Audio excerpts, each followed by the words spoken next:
You think you're free. You walk outside, choose your clothes, decide what to eat, scroll through your feed, speak your mind, reject what you don't like, work where you choose, buy what you want. You call that freedom, but it's not just about choice. It's about knowing why you choose. And most people don't know. They think they act freely, but every decision they make was planted, influenced, nudged from hidden parts of their mind they don't even know are there. You are not free. You're just in a cage you've learned to decorate. Let's begin. From the moment you were born, you were told who you were, your name, your language, your culture, your gender, your values, your limits, your worth. You never chose these things. They were programmed into you. And like a good machine, you adapted. You followed the rules of your environment. You copied what got approval. You avoided what got punished. That's not freedom. That's conditioning. B.F. Skinner once said, "A person does not act upon the world acts upon him, and the world acted on you. Your behaviors were shaped, your desires were installed, your opinions were inherited. Even the idea that you're different or free-spirited might just be another adaptation, another mask designed to earn attention or control. You think you're choosing, but you're reacting. You're not the author of your life. You're the performer of a script you never wrote." Psychology knows this. Cognitive science shows how most of our decisions happen unconsciously, before we're even aware of them. Your brain reacts, predicts, selects, and only afterward does your consciousness invent a story to explain it. That story is what you call free will. But it's not free, it's a cover-up. You're not in control, you're in costume. Let's talk about choices. In a consumer-driven society, you're told that freedom is the power to choose what to wear, what to eat, what to watch, who to follow. But this is a trick. Too many choices don't make you free, they paralyze you. The paradox of choice, coined by psychologist Barry Schwartz, shows that when we have too many options, we feel more anxiety, more regret, and more dissatisfaction. Worse, those choices are not even yours. The colors you like, the brands you trust, the influencers you believe in, these were programmed into you through repetition, design, and emotional manipulation. Your preferences were shaped by algorithms. Your attention was hijacked by systems built to predict you better than you know yourself. Your likes aren't you. They're the residue of engineered desires. The algorithm is your new god. It shows you what to want, who to be, what to fear, what to love, and you follow. You scroll and consume, thinking you're in control, but you're just a lab rat in a beautifully designed maze. Social media platforms know this. They use intermittent reinforcement to keep you addicted, just like B.F. Skinner's pigeons. You tap, you wait, you get a like, a comment, a message, dopamine hits, you crave more. Freedom doesn't feel like this. Addiction does. You think your feed is your mirror. It's not, it's a leash. Let's go deeper. Carl Jung said, "Until you make the unconscious conscious, it will direct your life, and you will call it fate." Your unconscious is filled with beliefs, fears, desires, and memories you didn't choose. They drive your behavior. They control your relationships. They shape your goals. You say you want success. Why? You say you need love. From whom? You say you hate yourself. Who told you to? These are not your thoughts. They are ghosts, echoes of voices that lived in your home, your school, your culture. They became part of you without your permission. Now they whisper inside you, and you think it's you. But it's not you. It's your programming. Let's talk about fear. Fear is the real enemy of freedom. Not external fear, internal fear. The kind that keeps you from questioning your identity. The fear of being alone. The fear of being wrong. The fear of not being enough. So you obey, you comply, you play your role. You call it maturity or responsibility. But it's not. It's fear management. Freedom requires discomfort. It requires letting go of safety. It means questioning everything, even yourself.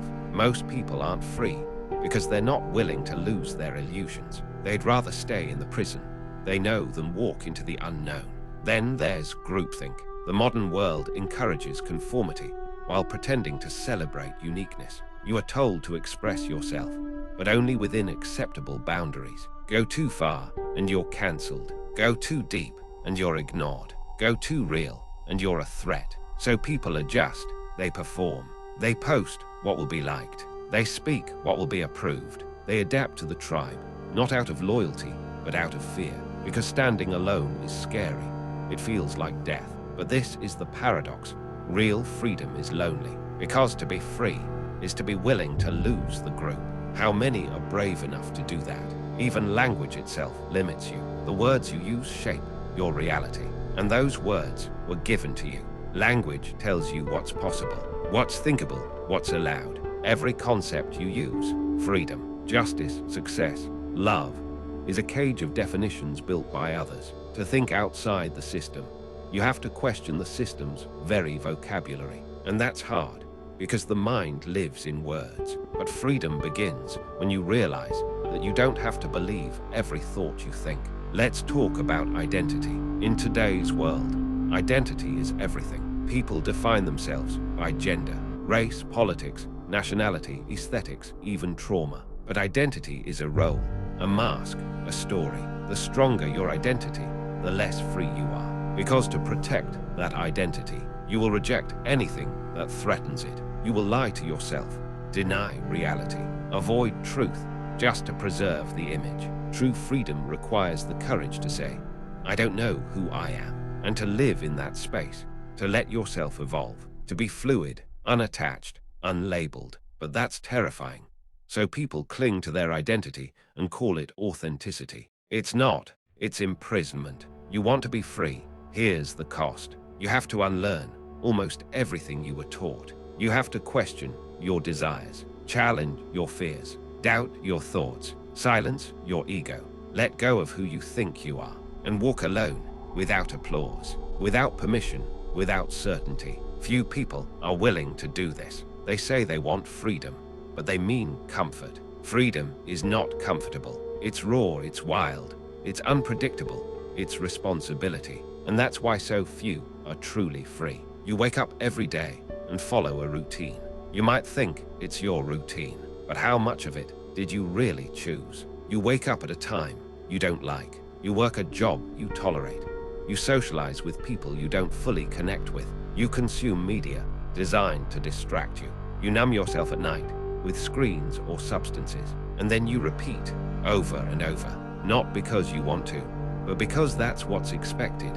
That's what's normalized. Most people aren't trapped by governments. They're trapped by expectations. That's the real psychological prison. The need to seem normal. And normal is a powerful drug, because normal keeps you from asking dangerous questions. Like, why am I doing this? What do I actually want? What if I walked away from all of this? But those questions are uncomfortable. They shake the foundation of the life you've built. So people avoid them. They call it being realistic. They say this is just how the world works. But that's a lie. That's a defense mechanism. It's how the mind protects itself from the anxiety of freedom. Let's go deeper into the idea of internal control. The Stoics said you can only control your thoughts, not the world. But what if your thoughts aren't even yours? Psychologists have found that much of our thinking is reactive. It's not creative. It's not original. It's not intentional. You respond to stimulus. You respond to emotions. You react based on past experiences. Your mind is a feedback loop. Something happens. You interpret it. You feel, you react, you justify. That's not freedom. That's automation. Even your emotions, what you think you feel naturally, are learned patterns. You learned how to get angry, how to grieve, how to feel jealous. You inherited emotional blueprints from the people around you. If someone taught you how to feel, what part of that is truly you? Let's talk about authority. Freedom isn't just about breaking chains. It's about recognizing who put the chains there. And in the modern world, the most dangerous authority isn't outside. It's inside your head. You carry voices, parents, teachers, institutions, critics.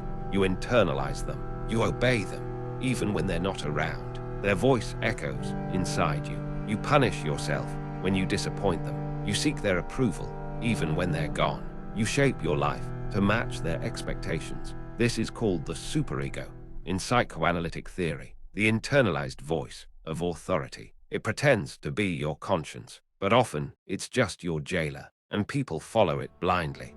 They confuse obedience with virtue. They call it being a good person, But good, according to whom? Real freedom means confronting this inner voice, challenging it, disobeying it, replacing it with your own. But to do that, you need to first know it's there. Think about how people view success. What does it mean to be successful? Money, status, fame, influence. These ideas didn't come from nowhere. They were sold to you by media, by culture, by advertising. You were told what to value before you had a chance to discover it. And so you chase things that were never yours. You run after goals that don't satisfy you. You compare yourself to others. You measure your worth with someone else's ruler. You think you're making progress, but you're just running faster on a treadmill you didn't build. You're not moving forward, you're being moved. Freedom means stepping off that treadmill, saying, I don't need this, I choose differently.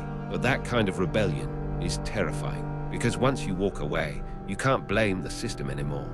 You're responsible, and most people aren't ready for that kind of responsibility. There's another trap, the belief that you are your thoughts, but you are not your thoughts. Thoughts come and go. They pass through your mind like clouds, but you, your awareness, remain. When you believe every thought, you are enslaved by them. They control your emotions, your actions, your identity. But when you observe them, question them, watch them without attachment, then you start to wake up. Mindfulness teaches this. So do many spiritual traditions, not because it sounds nice, but because it's true. Freedom starts when you can say, this thought is not me. I don't have to obey it. That's power.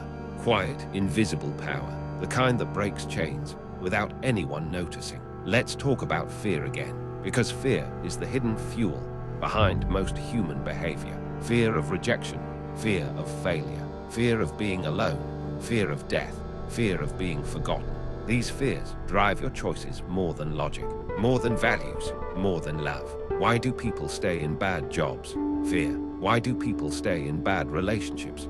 Fear. Why do people lie to themselves about what they want? Fear. Fear shrinks your world. It convinces you that the cage is safer than the wild, that numbness is better than pain, that following is easier than leading. But every time you obey fear, you give up a little freedom. You trade a piece of your soul for security, and over time, you become a shadow of yourself, a polished mask with no fire behind it. Freedom means confronting fear, walking into it, not to destroy it, but to stop running from it. Because once fear loses its grip, you begin to feel the first real breath of freedom. You might be wondering, if everything is a lie, if I'm not in control, if I'm just a puppet, what's the point? Here's the point. The moment you see the illusion, you've already broken part of it. Awareness is the beginning of freedom, because once you see the strings, you can choose to cut them one by one. You may not be able to escape the system, but you can stop being its slave. You can start asking real questions. You can stop chasing hollow goals. You can stop living for approval. You can stop repeating patterns that hurt you. You can start living intentionally. That doesn't mean escaping society. It means no longer being blind inside it. It means owning your mind. Most people never question the life they're living. They don't ask where their desires come from. They don't ask who taught them to hate themselves, to worship success, to crave attention, to feel ashamed. They just live, they survive, they conform. But surviving isn't living.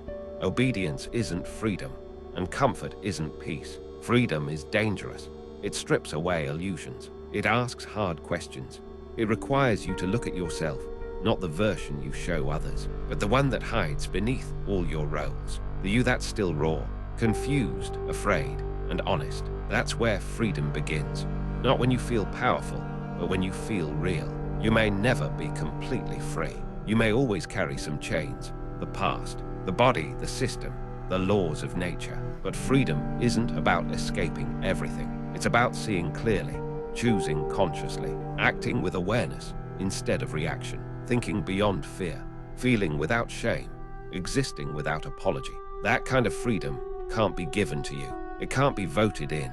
It can't be sold. It has to be claimed, quietly, deeply, privately, moment by moment. It's not found in a revolution.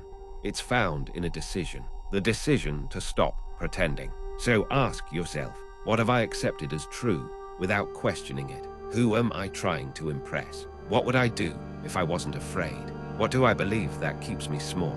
And finally, who am I without my story? Because freedom doesn't begin when you change the world.